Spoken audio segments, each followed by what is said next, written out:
집 하인이 두 주인을 섬길 수 없나니 혹 이를 미워하고 저를 사랑하거나 혹 이를 중히 여기고 저를 경히 여길 것임이니라. 너희는 하나님과 재물을 겸하여 섬길 수 없느니라.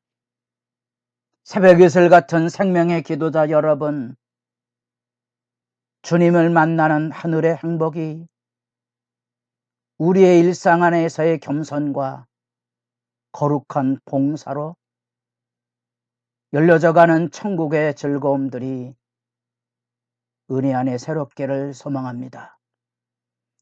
오늘 우리가 읽어갈 하나님의 말씀은 누가복음 16장 1절에서 13절까지의 말씀으로서 이제 하나님 나라의 가르침 중에 누가복음 16장은 재물에 대한 숭배에 대한 경각을 일깨우는 말씀들이 들려지게 됩니다.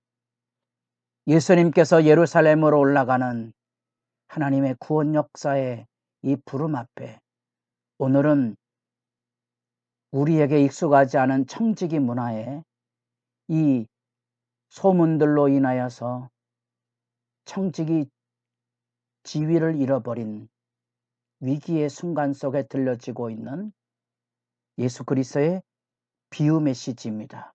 우리가 흔히 불의한 청지기라고 말합니다. 불의한 청지기의 이 상황은 주인의 소유권을 관리하고 있는 청지기가 나쁜 소문이 돌아서 주인의 이 소유를 낭비한다는 이야기가 돌게 되고 그로 인하여서 해고 통보를 받는 상황에 처해지게 됩니다. 이건 누구나 할 수 있는 거죠. 누구나 당할 수 있는 것이지요. 그런 상황에서 이 청지기가 만들어내는 불의한 생존 방식이 담겨져 있습니다. 그것은 주인에게 빚진 자의 빚을 탕감해 줌으로써 어쩌면 우리 시대 안에 리베이트를 챙기는 것처럼 자기가 해고당하면 빚을 탕감해 준 그 채무자들에게서 혜택을 보려고 하는 아주 강교한 선택을 하고 있는 모습을 보게 됩니다. 이런 비유를 들으면 오늘날에도 우리가 이해하기 어렵죠. 사실은 우리 사회 안에 저변에 담겨져 있는 아빠 찬스라고 들려지고 있는 아버지를 통한 아들을 또는 심지어 노동자들까지도 기업이 자녀에게 세습이 되듯이 이제는 노동자들도 자기 자녀들의 특권을 베풀어 주는 일, 우리나라의 최고의 법적인 원칙을 지켜야 될 선관위 애도 자녀 특혜 찬스를 가지고 있는 그런 모습들이 밝혀질 때 이 강교하다는 말을 하지만 현실적인 거래죠. 우리는 이런 이야기를 들을 때마다 분노하지만 실상이지요. 우리도 다 특권을 누리고 살고 사는 거고요. 교회당까지 세습하는 마당에 교회 직분마저도 그렇게 교회 권리가 돼서 자녀에게 세습되는 그런 상황들 속에 우리는 이런 악의 구조를 생생하게 보게 됩니다. 기름 100말 50말로 적어서 주인에게는 막대한 손해를 끼치지만 채무자에게 그 채무로부터 벗어나는 은전을 베푸는 양태가 된 거죠. 아마도 이런 기름 같은 것들은 이 최대 이자율 이제 50%니까 뭐 당대 관행으로 보면 원금은 보존하고 있는 거라고 보는 거죠. 밀 100석 80석으로 쓰라.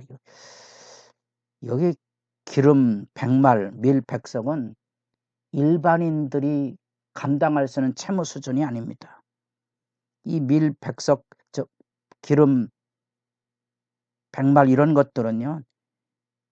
이런 밀 100석 같은 경우는 서너 마리면 150명 한 마을 사람들이 먹는 거니까 양을 추측해 볼 수 있겠습니까?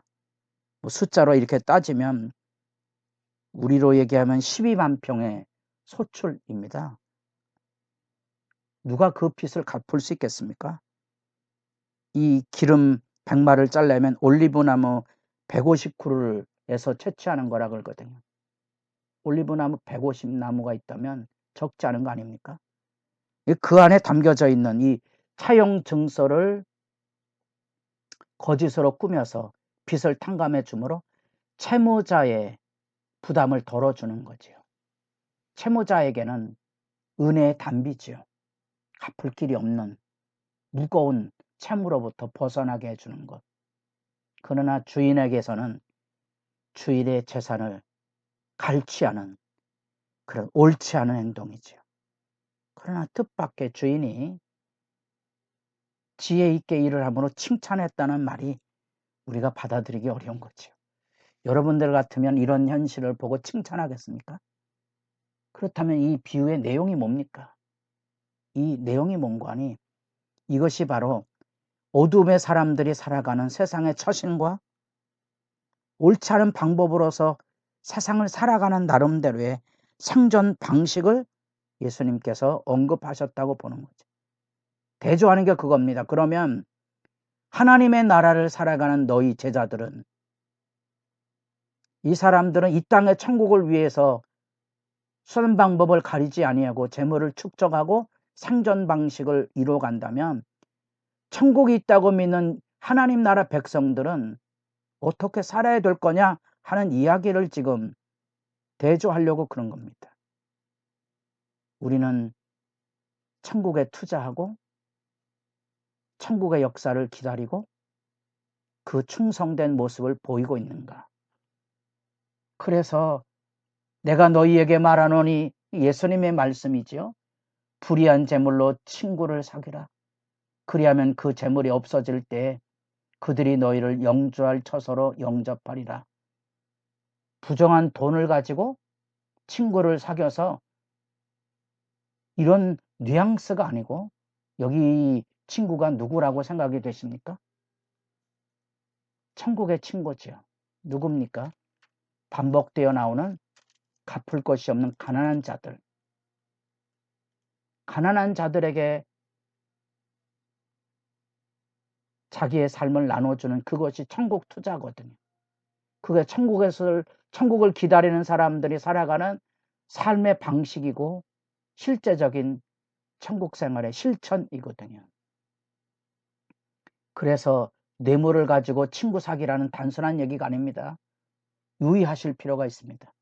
그래서 이 작은 일, 우리에게 맡겨진 모든 것, 내 재산, 내 재물, 심지어 불의로 취득한 것일지라도, 그리하지 말아야 되지만 것일지라도 여하튼 하나님 나라를 위해서 거룩한 낭비 쏟아부어 줄 수 있는가 하는 거지요. 하나님께서 우리에게 주신 거 아닙니까? 그렇다면 하나님의 뜻대로 갚을 것이 없는 가난한 자들을 향하여 그들을 베풀어주는 그 하나님 나라의 투자에 대한 얘기, 그것을 여기 이야기하고 결론의 13절에 분명히 얘기합니다. 하나님과 재물을 겸하여 섬길 수 없느니라. 재물이 가지고 있는 돈 숭배야말로 전 세계적인, 전 역사에 흔들림이 없는 중요한 생존의 기초가 됩니다. 재물이 없이는 그 누구도 살아남지 못합니다. 여러분 어떻습니까? 재물 위에 믿음을 세우고 있지 않습니까? 하나님보다 재물이 우선이지요. 그 이야기를 지금 이 불의한 청지기 비유 안에 일깨우는 메시지입니다. 어둠의 사람들은 어둠의 방식으로 세상을 살아갈 궁리를 합니다. 여러분은 천국 백성으로 살아가는 궁리를 하고 있습니까? 예수님의 이 제자도의 비유에 보면 그 비유의 이야기를 할 때 망대를 세우고 전쟁을 하는 비유가 있지 않습니까? 살 궁리를 하고 있다는 겁니다. 우리에게도 천국 백성으로 살아갈 수 있는 언제나 하늘 지혜가 우리에게 필요하다는 겁니다. 그게 거룩한 낭비의 실천적인 지혜이죠. 사람들은 가난한 자를 돕는 것을 낭비라고 생각하지만 천국 백성들에겐 그게 실천적인 지혜고 천국 투자라고 예수님께서 지적하고 있는 거죠. 재물을 숭배하지 않는다면 제자도의 이야기 우리가 하나님 앞에 뻥 가슴이 뚫리도록 14장 33절에 결론을 이루며 이와 같이 너희 중에 누구든지 자기의 모든 소유를 버리지 아니하면 능히 내 제자가 되지 못하리라. 이것이 이제 교회가 가지고 있는 천국의 실제이지요. 사도행전 2장 4장에 나타난 교회 공동체는 재물 숭배가 아닌 가난한 자를 돌봄으로 천국이 여기 있음을 드러내는 하나님 백성의 삶의 실천적인 모습이 잘 그려지고 있습니다. 아프지만 우리에게 분명한 메시지입니다. 천국 백성입니까? 이 땅에 잘 먹고 잘 살 국리합니까? 여러분들이 누구를 돌보고 무엇을 숭배하고 살아가는가를 지적하고 있는 겁니다. 세상 사람들은 세상에 살궁리하며 산다. 예수 제자 하나님 나라의 백성들은 늘 하나님 나라의 하나님 나라의 삶을 내다보고 살아가는 하늘의 지혜가 있지 아니한가. 콕 집어서 얘기합니다. 너는 돈을 사랑하는가? 하나님을 사랑하는가? 주님 앞에 믿음의 대답이 분명하기를 소망합니다.